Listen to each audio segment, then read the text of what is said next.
Hey guys, welcome back to my channel. My name's Jessica Ward King, also known as the StigmaCrusher, and here in this channel we deal with issues of mental health and mental illness from my twin perspectives as a person with a PhD in experimental psychology, as well as a person with lived experience of bipolar 2 disorder. Sound like your jam? You're more than welcome here. Please remember to hit subscribe, and if you'd like to be notified each and every week when I post, hit that notifications bell as well. Remember to like and share widely. We would love to add more folks to our community here. And with that, let's start stigma crushing for this week. Have you ever heard of being a spoonie? Spoonie is a term that has been adopted by the community of folks living with chronic illnesses. And it comes from a story about a woman trying to explain her chronic illness and the way she lives with it to a friend who doesn't experience chronic illness. And they're in a diner, and this woman decides to explain having chronic illness and the way that she copes with it in terms of spoons. So, spoon theory relies on the fact that every single activity that you do, no matter how small or seemingly automatic, can deplete your energy level. And for people that are living with chronic illness, you only have a certain amount of energy, and that amount of energy is probably less than your friends without chronic illness. So, getting up, getting out of bed, taking a shower might take a spoon. Going to work would take maybe a couple spoons. Going for drinks after work, another spoon or two. Getting home and putting the kids to bed, another spoon. Finally, jumping into bed yourself. You might have found that you have depleted almost all your spoons for the day. Now, you may start with a different collection of spoons each day depending on how your illness is behaving, but you do notice that as your energy depletes, so too does your energy to do things in life. And the theory even goes so far as to say if you find that you have a day or two where you have to deplete all your spoons, you can borrow against spoons for the next day, but there are going to be heavy consequences. So anyone that lives with chronic illness probably is going, yep, right about now. Things that people without chronic illness take for granted, like getting up and having a shower, like going out for coffee with a friend, like having drinks after work, people take those for granted. And people with mental illness and with other chronic illnesses have to factor in what energy they've got for the day and what they can devote that energy store to. And so that goes a long way to explaining why a person with chronic illness may have to, for example, cancel out on plans. Maybe they find that all of a sudden there's some stiff stuff going on at home. Their car needs to be taken to the shop, their kid's sick, and that's just depleting their spoons so much quicker than they normally would, and they end up having to cancel. For folks that don't live with chronic illness, this can kind of be a foreign thought because your spoons are much less limited than those with chronic illness. And this goes for chronic physical illness as well as chronic mental illness. The reason I wanted to bring up spoon theory is because I've been thinking a lot about living with mental illness when you're also living with another chronic disease. So not to make the point between physical illness and mental illness be too stark a contrast, but it's just the way we talk about it. So if you're living with a very physical brain illness called mental illness, and you're also living with another physical illness, you even have less spoons to start with. But I noticed that there seems to be some kind of unspoken rule that when you're living with more than one chronic illness, something's going to take precedence. What do you focus on more? What's causing you to deplete more spoons? For me, I suffer with chronic migraines as well as fibromyalgia on top of my bipolar disorder. And for me, on any given day, one or the other of these chronic illnesses might be the thing that's really depleting my spoons quickest. But the reality is that I live with all three of them every single day. And the amount of spoons I have and how quickly I get through them depends on all three of them on any given day. We also know that there does tend to be a higher incidence of mental illness in folks with chronic physical illnesses. Now, that could partly be due to the fact that living with chronic physical illness can put a lot of strains on your mental health. So, for example, there are a lot more stressors to deal with in terms of the stressors of having the symptoms and trying to get through your day with the symptoms, but also with having to get to specialist appointments and doctor's appointments and manage your medication and manage your other therapies and make time for those other therapies and all of the things. And so we know that people with chronic illness do tend to suffer with mental illness more often. But we also know that the whole story is not told by the stressors, the increased stressors that are caused by your chronic physical illness. We also know that chronic mental illnesses and even some more acute mental illnesses co-occur with physical chronic illnesses for reasons other than those extra psychosocial stressors. We know, for example, that a lot of people with bipolar disorder also struggle with migraines. We don't know exactly why. We don't know what's causing what's correlated with what. And remember, those two don't mean the same thing. So just because they co-occur, it doesn't mean one caused the other. It could be that both are caused by something common, so some brain disease or something genetic. So the whole story with chronic illnesses and mental illnesses is not just those psychosocial stressors. There's other things going on. Nevertheless, we do have to live with all of our chronic illnesses at once, and the interplay can sometimes be very difficult. And while we want our clinicians to be able to look at us as a whole person and to be able to take our different illnesses into account in the way that, for example, they prescribe medications. So I'm probably on course to be prescribed a new medication that is good for both bipolar disorder and for chronic fibromyalgia pain. I've been prescribed different medications that seem to be good for managing migraines as well as depression. And so we want our clinicians to be able to see the whole picture, because then they can more effectively treat our conditions with fewer medications, fewer therapies, and hopefully with more impact. But it's also sometimes frustrating for clinicians to be taking our other illnesses into account in terms of the way it's sometimes couched.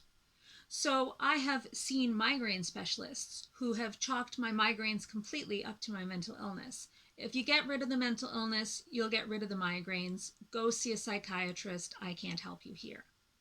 Now, that was a very poor experience with a migraine specialist who should have known better. But this happens a lot. Have you ever ended up at the ER due to your chronic illness? I have. I've shown up at the emergency room in an acute migraine that had lasted for more than 4 days and was the worst headache pain of my life. That's kind of when they recommend that a chronic migrainer show up at the ER. Only to have the triage nurse take a look at my medications and my conditions and write me off as a psychiatric patient. Often when I've gone to the ER, I've been written off as well as a drug seeker or, opioids or pain medications seeker. And that, when you factor in mental illness, can be a bit of a difficult subject to take, because we do know that folks with mental illness can have addictions issues. So can anybody else. But showing up with my migraine pain and even my chronic fibromyalgia pain to the hospital, I often get written off for one for the other. And it's difficult to educate friends and family as well. Often my chronic illnesses, because I am fairly high functioning, I can take the migraine pills and continue to work. I can do the therapies for my bipolar disorder, even though I'm in a fairly serious depressive disorder for the past 2 years. I'm still working. I'm still being a mom and doing some, at least, of what I need to be doing to continue living. And so when something really takes me down and I have to cancel out plans on family and friends, it's difficult to explain. They'll say, "Oh, do you have a migraine?" Well, no, the real answer is that my spoons are just depleted. My depression is bad. I'm not able to get out of bed today. I'm not able to work. My fibromyalgia is bad. I've taken all the pain meds I can and nothing is helping. But that more complex answer isn't always the most welcome one. I even end up just kind of rolling my eyes and saying, yeah, it's migraines. That's what it is. And when I do that, it reminds me of when I was doing my PhD, and that was the first time I was hospitalized for my bipolar disorder. I was still highly stigmatized, and so I just told anyone who asked that I was being hospitalized because of my migraines. It was an act of self-stigma, and every time that I just roll my eyes and chalk it up to my migraine pain, when it's really actually my psychiatric pain, I go back to that place of self-stigma, and it's not a comfortable place to be. I'd love to explain to people the full extent of what I'm experiencing, but the true fact is that most people don't really care. They want to know possibly why you've canceled plans on them, but the real answer isn't really what they're after, it's just the excuse. And that's the other thing. Quite often, my chronic pain and my chronic mental illnesses get chalked up to just an excuse. People think that mental illness is an excuse for poor behavior, that you behave badly because you have a mental illness. And that's not the case at all, at least not with myself, but that's still the stigma that a lot of people hold. They also see chronic illnesses as just an excuse to be lazy, an excuse not to do what you're supposed to do, an excuse to be on disability, even for those folks that aren't able to work, that aren't able to carry out the functions of their life. It's really, chronic illnesses are often highly stigmatized, whether they're mental illnesses or physical illnesses, and they are seen as just an excuse.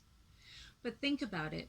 When you're sick with an acute illness, let's say you get COVID, and you really are struggling with the symptoms. You have a fever, your muscles are aching, you're coughing, you're sneezing, you're finding it really difficult to get out of bed, you're just sleeping the whole day through. Is that just an excuse for you not to show up at work, for you to cancel plans with friends and family? Is it just an excuse why you're not doing your normal chores, paying the bills, shoveling the driveway? Is it just an excuse when you're genuinely sick with an acute illness? Remember that when you're struggling with chronic illness, there are days when you are more acutely sick than others. And with chronic illness, you somehow have to figure out how to keep going on with your days in whatever way that looks like for you. You have to figure out, like for myself, I have to figure out how I'm going to drag myself to my desk, do my job, and then drag myself out of my office again and parent my child, because those things in my life, they need to happen. And I am able to do it most days. Most days I'm able to do it. And so I manage to drag myself out, but some days I'm more acutely unwell and I just can't do it. And you may look at me and say, well, how come you could do it yesterday? Yesterday, I had more spoons when I got out of bed. Yesterday, I didn't have to spend my spoons dealing with my car troubles and with a fight with my spouse and with my child coming home with a report card that's perhaps not up to snuff. Yesterday, I didn't have to deal with those things, and so I ended up having more spoons. I was able to spend my spoons doing work or going to an appointment with family or friends. Today, I don't have the spoons. I had to spend them. I didn't start with enough of them, and I simply can't today. It's not an excuse. It's an explanation. When you're living with chronic illness, mental illness or physical illness, it can be difficult for other people to see that and understand that. So that's what I wanted to reflect on today. Chronic illness, no matter what the type, is serious illness and disabling illness. Please try not to see it as an excuse. Try not to conflate mental illnesses and physical chronic illnesses and say one's due to the other. Just fix one, you'll fix the other. Try to be understanding. Try to speak to friends. This whole idea of the spoons came out of one of those conversations at a diner when a friend looked with absolute curiosity and wanting to understand how the friend's life was so exposed and difficult because of their chronic physical illness. In their case, it was lupus, but it could be anything. People now identify as Spoonies. If you look it up on the internet, there are whole communities of Spoonies, people who start the day with only so many spoons and have to count them out as they spend them during the day. So do ask your friends and family with chronic illness, how do they experience it? With complete honest curiosity in your heart and try to understand. And remember that perhaps you can't understand chronic illness, but everyone's had an experience of acute illness and how that's depleted perhaps your spoons for the day. Try to understand. And if you are someone like me that's living with multiple chronic illnesses or even just the one, when family and friends genuinely do want to understand, try to explain to them. Don't self-stigmatize like I have done. Try to explain where you're coming from. But if that's going to take too many spoons, save it for another day. That's all I wanted to say today, you guys. Have a great week, and I'll see you in my next one. Bye. Stigma Crusher.